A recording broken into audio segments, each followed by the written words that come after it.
What's going on, everybody, and welcome to CS5 Unmasked, bringing you another costume tutorial. Now, the costume I'm going to be making today is the Dr. Salvador costume from the 2005 Resident Evil 4 game, and I'm going to be doing this for around $25. Now, I am fully aware that trying to make a game-accurate costume for around $25 isn't necessarily going to be easy, but I'm going to try my very best. So, sit back and relax, and welcome to CS5's cost-cut costume tutorials.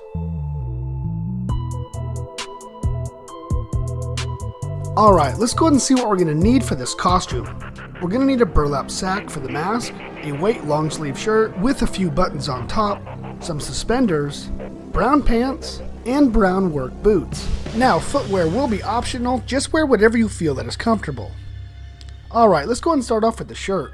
Now, this is just a long sleeve white shirt that I picked up at a thrift store for around $4. Now, even though the shirt from the game only has 2 buttons, and this shirt has 3, it's going to work out just fine. Most likely you're not even going to notice. Now, using some brown acrylic paint, we're going to add a little bit of it to a spray bottle filled with water.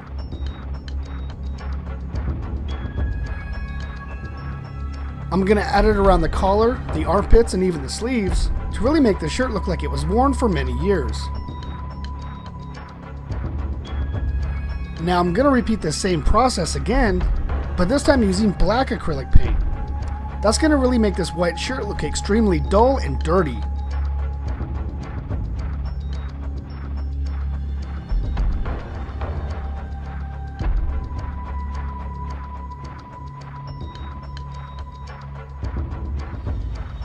Now we're going to move on to the pants. Now, this step is going to be pretty much the exact same way as what we did with the shirt, except I couldn't find any brown pants, but I was able to pick up these khaki pants at my local thrift store for around $3. So I'm going to go ahead and start off using the brown water solution, and I'm going to go over the entire pair of pants. I'm going to allow this to dry and repeat as many times as necessary until I reach the desired look. So all in all, it actually took about 6 applications to turn these khaki pants into brown pants. Now again, using the black water solution, I'm going to hit key points on the pants to really give it a distressed and aged look.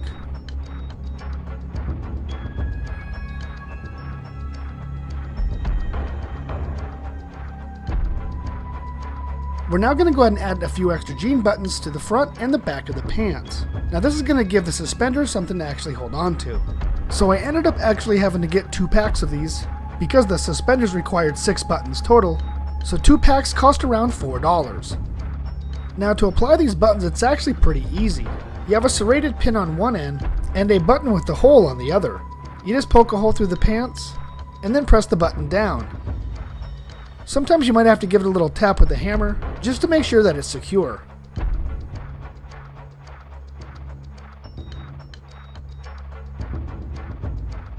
Now, once you have all the buttons attached, it's time to move on to the suspenders. I did pick up this set of suspenders at my local thrift store for around $1. Now, the suspenders that Dr. Salvador actually wears are very specific. They're not just a standard set of suspenders because of the ends of them. Now, the ends of the suspenders have 2 ends that stick out, which are called the rabbit ears. There's going to be 2 sets in the front and only 1 set in the back. Now, the set that Dr. Salvador actually wears in the game are actually 2-toned, so we're going to have to make up a pair using other materials. So I stopped by Joann Fabrics and picked up a couple purse straps, which look extremely similar to Dr. Salvador's suspender straps in the game. Now, the purse straps I actually did pick up on clearance for about $1.50 each. Alright, now to make the straps look like the ones from the game, I'm going to be using some brown shoe polish. I picked this up at Walmart for around $5. I'm just going to go ahead and apply it to the lighter part of the strap just to darken it up a bit. I'm going to allow it to dry, and I'll apply more if needed. Typically around 1 pass does the job. Okay, so once the shoe polish has dried, we're going to go ahead and make the suspenders. I'm going to cut off the rabbit ears off the original pair of suspenders, and then using the new strap, I'm going to go ahead and mock it up and cut it to size.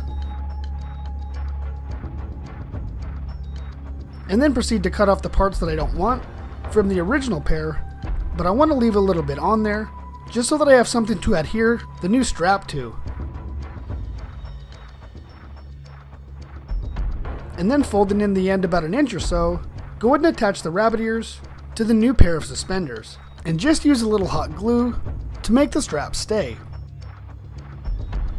Using the hot glue again, go ahead and attach our new strap to a little bit of the original that we left behind. And it should look something like this. As far as the brown boots, these are actually my normal work boots. These boots were provided from my company, so I didn't pay anything for them at all. So I'm not going to be adding this to the cost. Alright, now moving on to the mask. Now this is just some burlap that I picked up online at Etsy.com, and I paid around $4 for it. Now you can get burlap at your local Walmart for around $6 to $7, or your local fabric store for around the same price. Just do a little bit of shopping, and I'm sure you're going to find a deal that you'd be satisfied with. Alright, I'm going to go ahead and lay it out, and being as this is a relatively big piece, it does give me an opportunity for some experimentation. Now the width of the mask is going to be between 12 to 14 inches across, and the length of the mask is going to be somewhere between 14 and 16 inches. I'm just going to cut out a little pattern, making sure that the top corners of the mask are rounded off, because rounding off the corner edges on the top of the mask is actually going to make it fit a whole lot better and make it look a whole lot nicer. Now using some hot glue, I'm just going to go ahead and attach both sides of the burlap together.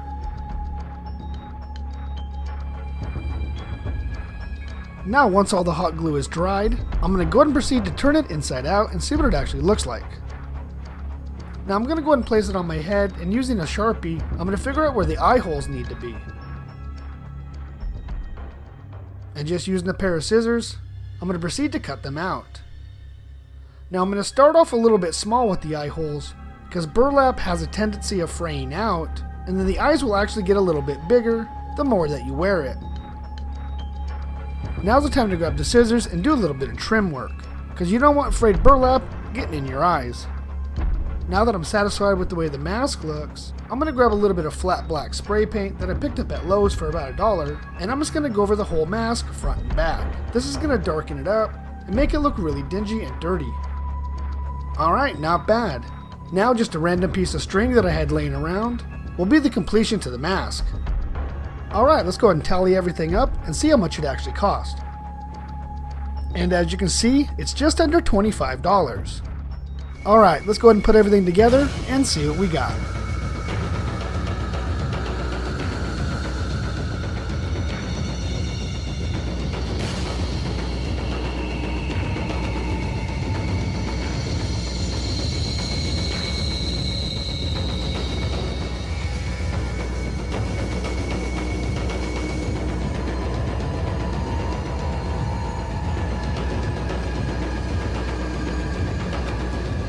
Alright, I want to thank everybody for stopping by and checking out the video. I really had a wonderful time making this costume, and I'm very pleased on how it turned out. So if you have a suggestion for a costume that you'd like me to make in the future, let me know down below. Alright everybody, until next time, this is CS5 signing out, and I hope to see you in the next video.